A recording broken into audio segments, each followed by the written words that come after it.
to assume that other people have the same motive for doing things that you have. Psychologists call this false consensus bias. Essentially, we have the tendency to expect and project that other people have the same motives, the same preferences, aversions, desires, beliefs, thought, everything, right? You get the point. So the thing is that sometimes people don't. And when people don't, this opens the door wide for conflict. Especially, as today will show you, in the spiritual field. As some of you know, the spiritual and the self-help field have become commingled.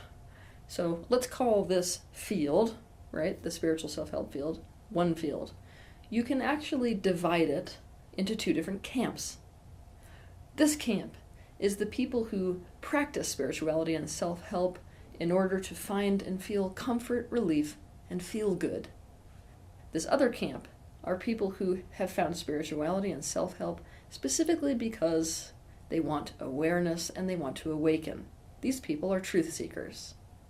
Now, it's very important that you recognize that these are two distinct camps, and there are often times when life itself, or whatever you run into on the path of awareness, will definitely sort you into one of these camps or the other. The thing is, you have to look really, really, really, really deeply to be able to see which teachers and which concepts fit into which camp. This is why there's a lot of gaslighting in the spiritual field. I think that's an understatement of the century. There are so many teachers and so many concepts that claim to be about awareness that actually are not. They're entirely about pain relief. This motive split that exists within spirituality and self-help is not even something that people in the business of spirituality and self-help have accurately recognized, and they really need to. We tend to project onto other people that they are interested in spirituality and self-help for the same reasons as us. They have the same motives for doing it. And this blows the door wide open for conflict in self-help and spiritual circles. To understand this concept deeper, people who fit into the first camp want to feel good. They see the knowledge and practices available in this field as a way to feel good.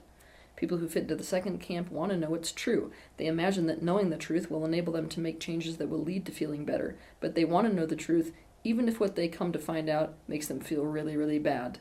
It's the classic matrix blue pill or red pill scenario. Now, some people who are interested in self-help and spirituality recognize both motives within themselves, and it's these people within the field who tend to suffer the most. Why? Because often these two motives find themselves in contradiction. Not all truth is painful, but some truth is very painful, and it's at this point that you see this divide or rift happen within a person who has both motives.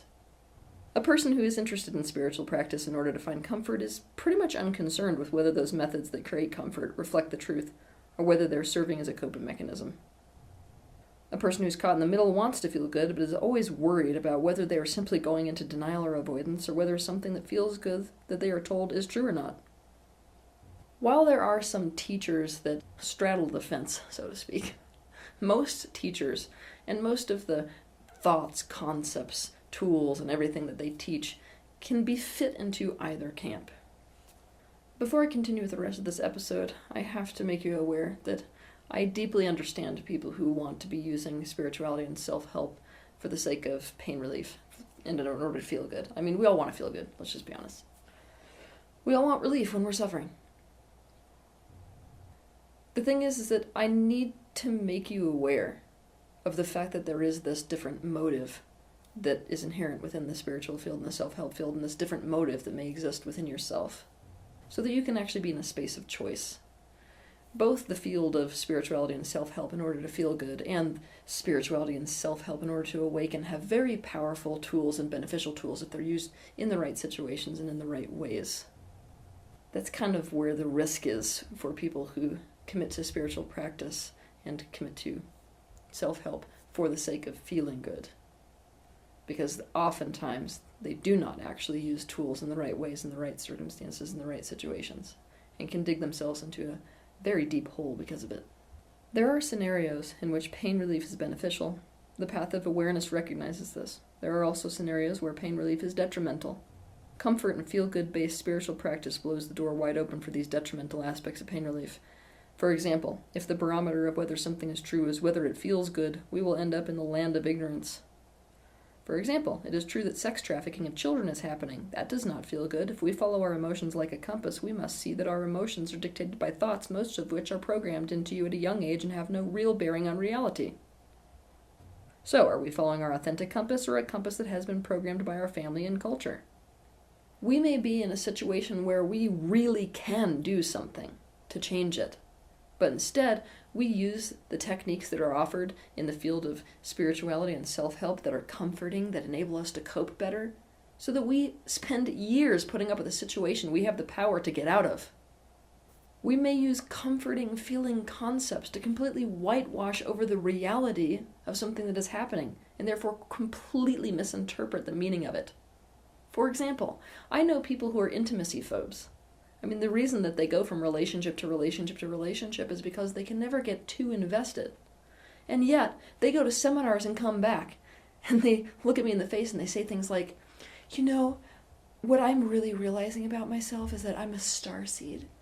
And the reason I haven't been able to make relationships work is because no one can relate to my personal frequency because it's not from here. We may use feel-good truths that belong to certain dimensions to negate feel-bad truths that belong to other dimensions. We may defend truths that feel good to us if we have wounding around our truth being excluded from someone else's reality. When our truth has not been acknowledged, especially in childhood, we tend to fight for our own reality against other people's. By fending for our own truth, we cope with the pain by becoming exactly like what hurt us, a person trapped in a perceptual bubble. I could make a list 5 miles long about the risks involved with belonging to the comfort and feel-good camp of spirituality. To go deeper into this, you can watch my video titled Novocaine Spirituality. What I want you to become acutely aware of is that the desire for pain relief and the desire for healing often take you in drastically opposite directions, at least in the beginning. Many of the tools and practices and teachings that are taught by the feel-good camp of spirituality can be super beneficial if used in certain situations. They can also be super detrimental. They can lead you straight into ignorance, straight into the lack of awareness, straight into destruction even, if it's used in the wrong ways. Your only axis of power and of true choice is in reality and in a space of truth. It's in awareness, it's in consciousness. Most people don't want to see the truth when they feel like they're powerless to do anything about whatever truth they see or find. Also, not just people who feel like they can't, people who feel like they don't want to. Another reason people don't want to see the truth, because they don't want to change something they feel like they would have to change if they saw the truth. They feel like changing that thing would be so painful that it's better just to avoid looking at the truth. All this being said, a person has to want to see the truth, and unfortunately you can't make them want to. And so, one of the most important things you can do is to really decide what your motive is for practicing spirituality and self-help. If you honestly want comfort and to feel good and relief, you gotta really own it. And be aware that what you are going for is to feel good, not to know the truth. You are engaging in these practices so as to get out of the dirt. If you want awareness, be aware that there may be things that feel amazing, and there may be things that feel so bad you doubt your ability to swallow them. Part of awareness is to go directly into the dirt. If you are one of these people who understands that you're part of the camp of people who use self-help and spirituality in order to feel good, in order to experience a relief, in order to find comfort, you should run away from me as fast as your legs can carry you, and come back only when you're ready. All this being said, if you look at the field of self-help and spirituality in terms of these two camps, a lot more is going to make sense to you. All that's left to do is to ask yourself, which camp do I belong to? Which pill do I choose? The blue pill or the red? Have a good week.